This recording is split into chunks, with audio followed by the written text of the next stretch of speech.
बालों का झड़ना एक ऐसी चीज है ना जो हर किसी को परेशान करती है, और इंटरनेट पर तो दावों और नुस्खों की बाढ़ आई हुई है। लेकिन असली सवाल तो ये है कि इनमें से सच क्या है और क्या सिर्फ मार्केटिंग। तो चलिए आज इस पूरे कंफ्यूजन को दूर करते हैं और साइंस से पूछते हैं कि कौन से नेचुरल रेमेडीज सच में काम करते हैं। सुबह उठे और तकिए पर बाल, कंघी की तो पूछिए ही मत, पूरी बालों से भरी हुई। और बाथरूम का ड्रेन, वो तो जैसे बालों का गुच्छा बन गया हो। अगर ये सब आपके साथ हो रहा है तो आप अकेले नहीं हैं। और हाँ, टेंशन होना तो बिल्कुल नॉर्मल है, पर चिंता करने से क्या होगा।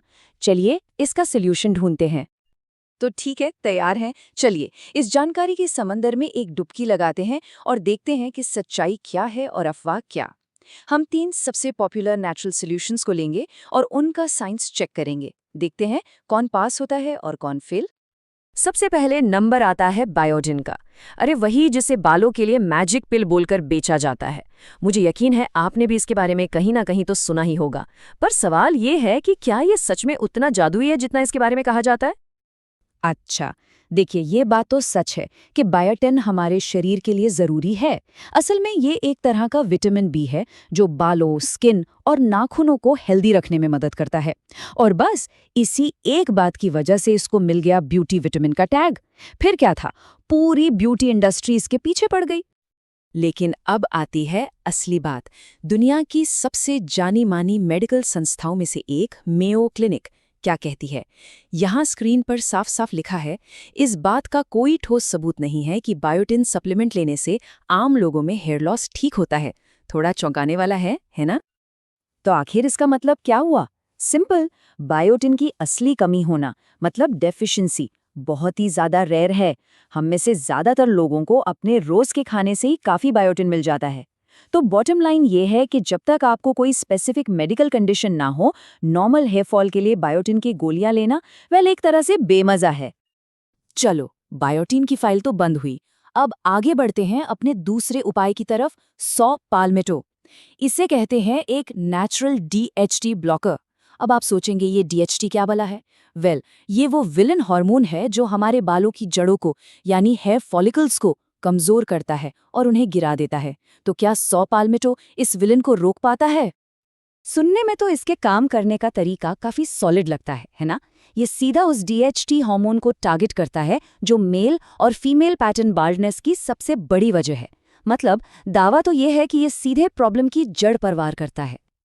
ओके, अब ये स्लाइड देखिए, ये बहुत इंटरेस्टिंग है। यहाँ सॉ पाल्मेटो का हेड टू हेड मुकाबला हुआ एक एफडीए अप्रूव्ड दवाई फिनेस्टेराइड से, और रिजल्ट्स बिल्कुल क्लियर हैं।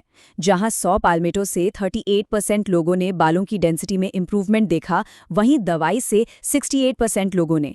मतलब साफ है, ये काम तो करता है पर मेडिकल ट्रीटमेंट जितना पावरफुल नहीं है। ये चार्ट इस कहानी को और भी क्लियर कर देता है।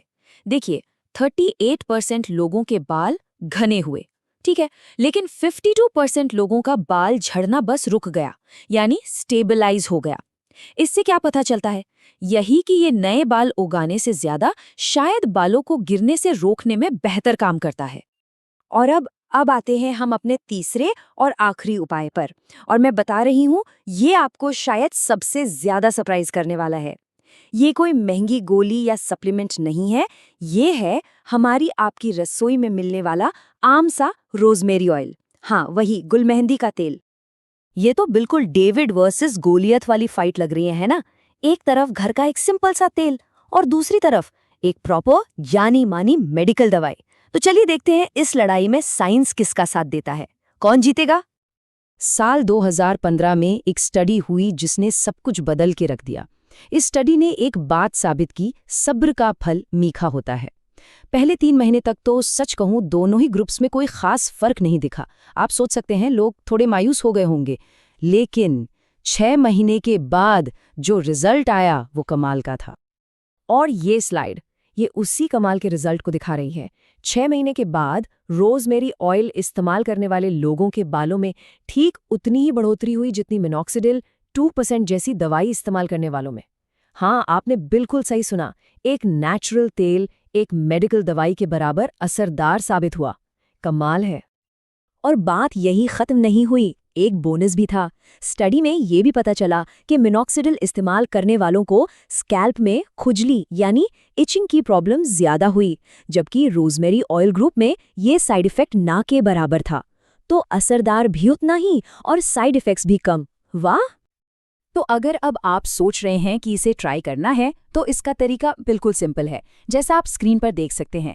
बस इसकी कुछ बूंदें किसी कैरियर ऑयल जैसे नारियल या जोजोबा ऑयल में मिलाइए।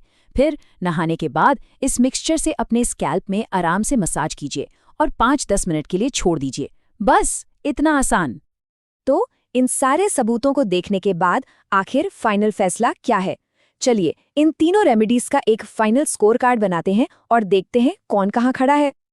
ये टेबल पूरी कहानी को आप जानते हैं एक नज़र में बता देती है। बायोटिन 1 स्टार, मतलब ज्यादातर लोगों के लिए बस हाइप है। सापाल्मेटो 2 स्टार, थोड़ा बहुत काम करता है, खासकर हेयर लॉस को स्लो करने में। लेकिन आखिर में असली चैंपियन कौन है? 3 स्टार्स के साथ साफ तौर पर रोजमेरी ऑयल, जो साइंस की नज़र में एक मेडिकल ट्रीटमेंट जितना ही असरदार है, और वो भी कम साइड इफ़ेक्ट्स के साथ। Clear winner. तो सबसे आखिर में सबसे ज़रूरी बात, आप कोई भी रास्ता चुनें, सब्र और अनुशासन, ये 2 चीज़ें सबसे ज़रूरी हैं। जैसा हमने स्टडी में देखा, रोजमेरी ऑयल को भी अपना असर दिखाने में 6 महीने लग गए।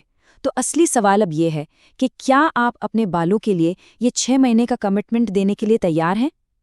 सोचिए, क्योंकि फैसला आपका है।